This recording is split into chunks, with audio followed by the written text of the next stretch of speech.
Ready for his tooth surgery.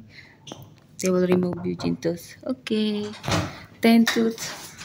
So guys, malaki yung room. Here we are, Eugene. Where is my patient? Where's my patient? You are the patient. Hey, it's so dark. Later, the doctor is coming. So guys, this is Eugene's room. Toilet. Let's see.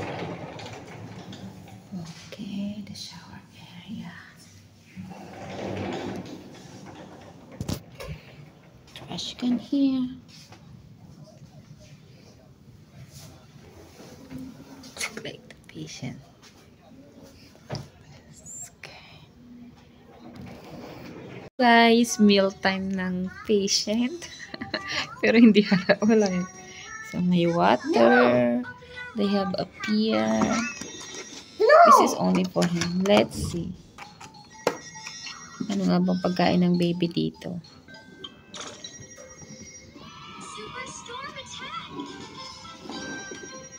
(1 PM pala ang meal time. Later 7 PM. Ang kanyang, kaya so hindi siya pwedeng lumabas. Wala naman siya nagaganito lang. So let's open it. It's so hard to open. Ooh. They have this kind of vegetable soup, and this one chicken curry and rice. I don't know if he will eat this. Baby, eat.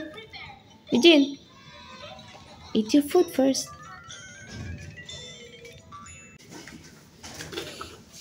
So Eugene, dinner time. I think this is a fish curry, guys. Same rice and same vegetables in soup and shh. And of course have a jelly, and daddy will eat this jelly. How do you smell? Yeah. Are you ready for your surgery? Yes. So guys, ilang oras na lang. Tatanggalin na ang mga ipin ng batang yan. Ayan, busy siya doon. Manood. Bawal siya kumain or uminom. Kasi ano oras na? 10 or 10 o'clock now. Mga 1 o'clock or 2 o'clock. Tatanggalin na yung mga ipin niya. Papatulugin niya siya. Liligyan na. Tuturukan siya ng anesthesia para makatulog ng maayos. Okay. They're going to remove my teeth now. Daddy, buy some the Mr. Potato. Yeah. So guys, we're here. Anywhere and Guys, Eugene is in the recovering area. Goody. Please, wake up now. It is.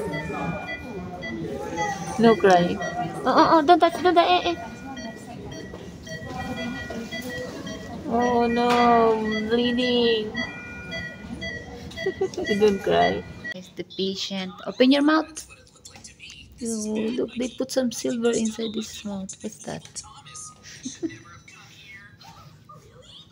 We will go home today.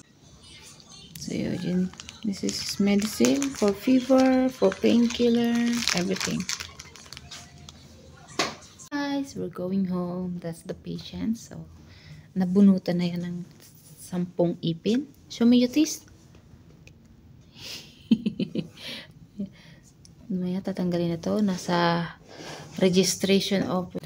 So guys, nasa registration office na yung asawa ko. At titingnan niya kung magkano nga ba ang nakaltas. Kasi kailangan dito mag-deposit ng 5,000 ringgit. So nasa mahigit 65k yun sa Pinas. So, magde-deposit ka tapos lahat ng nagastos nila ibabawas doon. Tapos, pag may natira, ibabalik sa'yo. Yun. Kaya pag wala kang 5k, ewan ko kung anong gagawin.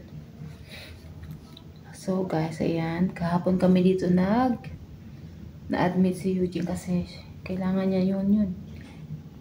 Ano ba tawag? So, kailangan niyang bantayan kung magiging ano ba, may magkakaroon ng problema. So, ayan.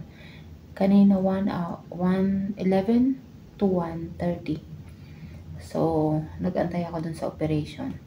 Pero hindi ako after, inantay ko lang siya makatulog. Ang ginawa sa kanya pala is anesthesia. Tapos, pina-inhale lang sa kanya, hindi siya tinurukan. Inhale, yung anesthesia. Tapos, grabe, ang bilis niya nakatulog. Ayan. Nakita ko tulog na siya. So, ayan. Tapos, after mga 2.5 hours, ayan, lumabas na siya dyan.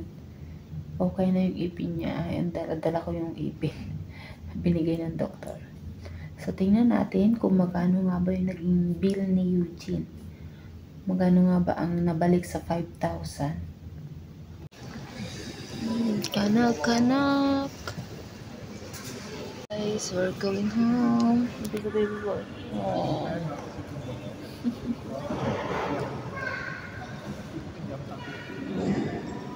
Decent, no? Kami sa lobby.